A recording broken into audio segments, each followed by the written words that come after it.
but since the next guest does involve John McDonagh, Yeah. the captivist, Yes. who I guess the captivist is now the man who's on the meter and off the record, or on the record and off the meter, which is playing now soon at the Irish Repertory Theater in Manhattan, starting previews on the 6th. Yeah. Right? And then running for a month. John is in actual tech rehearsals today. 14 hours, he said, of intense rehearsal. He can't even call in for 5 minutes to the station. Well, Kieran O'Reilly is doing his direction, and he's a hard taskmaster. Right, yeah. This is almost like driving a cab where you can't pull over to the side to relieve yourself. Well, John said that they raided the garage and brought all the equipment, that broken down taxis and so forth. Yeah. The whole stage now is filled with taxi doors abandoned and taxi bumpers stuff. and hoods and stuff meters like that. And seats and so all kinds of yellow and pukey seat covers and what have you, and the whole bloody lot. Yeah. It looks like a cab wreck, I guess. So lacking the ability to speak to John, I'm hoping to grab Richie Wissak on the line, because John, of course, drives for 55 Stan in Long Island City. It's a cab garage, and his boss, his dispatcher, was Stanley Wissak, whose son is now running much of the operations there, and basically John's dispatcher. So I wanted to get Richie on and talk about how he thought he was grooming a cab driver here, and actually he was grooming an actor, a guy who's doing a one-man show about being a cab driver in New York, and as he says, driving New York City crazy for 35 years. And again, this is off the meter, on the record. It's a one-man show developed by John McDonagh, who plays the only role in the show. He used to do everything: collect tickets, set up the PowerPoint presentation, set up the seats and whatever else he had to do, fix the air conditioning or whatever. Now now he's an actor. Now they're whipping him into shape, and he's, he barely has time to go home and eat. And so we're going to try to reach Richie Wissak. Is he on the line? Richie, are you with us? I'm here. Hey, thanks a lot for talking to us. Are you at the garage as we speak, or what? No, I was at the garage this morning, and now I'm in Manhattan. Right. So the garage is 55 Stan, and running a whole lot of yellow cabs out of there. And it used to be your father, Stanley, who would get in there at 5 in the morning and start the day and hand out the keys and get all the cabbies started. Is that you now, who's standing behind the bulletproof glass or whatever we call that? Yeah, well, I'm there early a lot. Stanley was the man with the keys. I'm just substituting for him now. But yes, I get there early. Right. And so you've known John for years. I mean, how many times is a cab driver go from driving, picking up fares to, getting on Off Broadway stage and talking about his experience doing it? Is that a common thing? Are you turning out actors like all the time now like this, or what?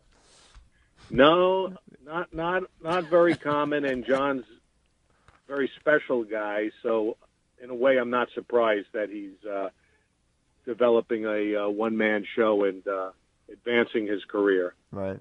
Yeah. Now, years ago when John started, I mean, it was a different demographic of cab drivers, right? I mean, cabbies are known as it's an immigrant profession, and you could almost take a measure of the demographics of our incoming immigrant population by like who's driving the cabs. So, like, who was it, 20, 30 years ago? I mean, you had a toe in this business when you were a kid, I think, when your dad was running it. I mean, how has it changed in the decades that you've been involved with it? Like, well, it's like you said, it's always been an immigrant business. So they're just drivers coming from different countries than they were coming from 20 or 30 years ago. Yeah. But it's generally been a transitory business where people come over and they're looking to make money right away, and with driving skills they can do that driving a yellow cab, and some stay with it and some use it as a stepping stone to get a professional career, or in John's case, an acting career. Right. Yeah. Now, did you see that coming at all? I mean, he's got a personality, that's undeniable. But I mean, I guess as a cab driver, you are privy to a whole slice of New York City life that other people aren't. I mean, I'm sure night driving is very different from day driving. These are all very different experiences. But you're having you're intersecting with all these people's lives as they rush from, place to place, mostly in Manhattan, or going to the airports or wherever they're going, and you see them for your 20 minutes. You grab you grab the fare, and then they're off, and you hear their phone conversations. Maybe some cabbies converse with their passengers more than others, that kind of thing. But I mean, it isn't a bad place to get experience with, just all these different crazy New York. Yeah, well, you meet a lot of interesting people, and John always had a great ability to talk and to tell stories, and he had a keen perspective on old time New York and current New York. So I'm really not surprised that he's branching out and finally getting to tell a lot of the stories that he would tell in the garage. Right. Now you and your father are going to go to see this? Oh, definitely. Now, if he gets something wrong, are you going to stand up and say, that wasn't the way it was at all, or what? No, we might give him some notes, but we wouldn't embarrass him. Yeah. Like that. Okay. Yeah. I mean, I'm interested in seeing. They said that he had to. Some of the material has been cut or tailored or this and that. So I'm interested to see how this thing comes off as a polished product. Oh, he's got a lot of stories to tell, and I'm certain it's going to be very entertaining, and a lot of people are going to be able to relate to it because they've had an experience in a cab, or they've known somebody who's driven a cab, or they've driven a cab themselves. And John, as you know, is a great talker, and he's going to put across an entertaining show. Oh. Yeah. I mean, the whole idea of driving a cab and the garage, the depot. You think of the show Taxi with Danny DeVito and Tony Danza and them, and Taxi Driver, movies. It's been kind of like the vehicle for so many, films and TV shows and other things like that. It's so iconic in that way. So I guess it's, this is a way of it's a kind of a repository of New York life. So I guess it's kind of a natural in a way that he took this and turned it into a piece of entertainment. Well, I mean, in the back seat you get everyone from diplomats, Fifth Avenue people to people in the outer boroughs that are a bit more downtrodden than the fancier people uptown. So you get a real cross population of people in the back seat, and they have a lot of stories that they often relate to a cab driver because they won't see the driver again, so they could really unload on what's on their mind. Yeah, it's kind of an anonymous ear or listener. It's like right? I mean, yeah. It's like going to confession or something. Right, that's a good way to put it.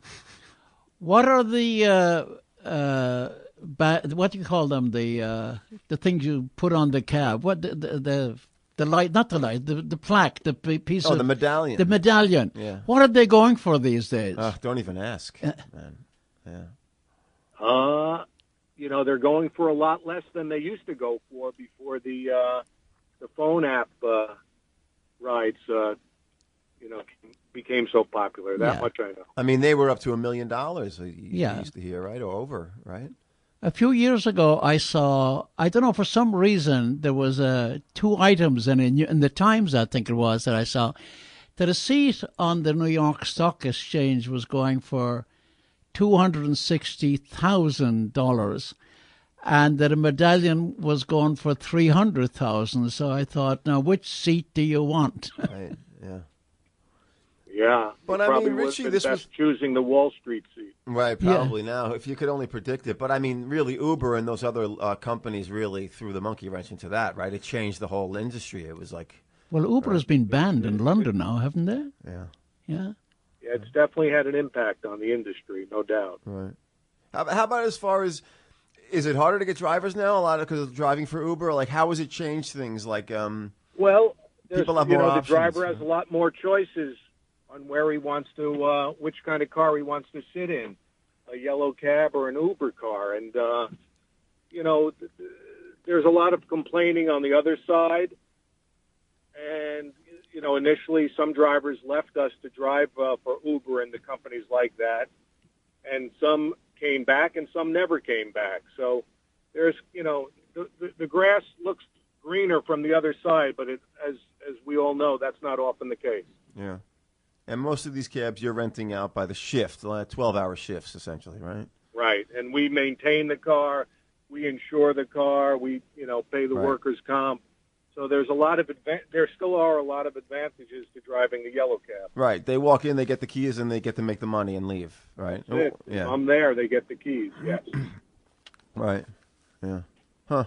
It's interesting. Yeah, I mean, the yellow cab has been so much of New York's, defined New York for so many years. It's so strange to think of it that it's kind of been taken over in a certain way. There's a whole other competitive vehicle. And the yellow cab doesn't do any of that surge pricing, so you kind of always know what the ride's going to cost you. Right. It's a steadier option. Right. Huh. That's interesting. All right. The other day, I'm having difficulty getting around these days, so had to use a wheelchair, and so I got one of those taxis with the yellow taxis that had the facility for taking wheelchairs, and I can tell you that those guys, both of them that took me, were the most courteous, helpful, and wonderful people. They were patient as could be, taking out the ramp and strapping me in, and humorous and gentle and kind. So that's good to hear. You know, TLC requires training on how to help the wheelchair accessible rider into the car, and so it's a very regulated part of the business. And yeah. I'm glad to hear that you had those good experiences. I did, yeah, and I think that is it very well known, or yeah, is it known? Do you think about the taxi cabs with the? Because I found people have never heard of the excess taxis. Oh yeah, I mean, I think it's I think it's fairly well known. It's they've made a big push for that, and yeah. It's helped out that part of the community for sure. It sure has helped me, I can tell you. So thank you very much. Okay, Richie, thanks for coming on, and hopefully you'll go see John on stage, okay. And then the next day he'll be back in the garage. You'll be handing him the keys to the cab. I'll be back in the garage, and maybe I'll see you at the show. Okay, enough, all right, Richie. Thanks a lot. Yeah, Richie Wissak, he's John's dispatcher. So.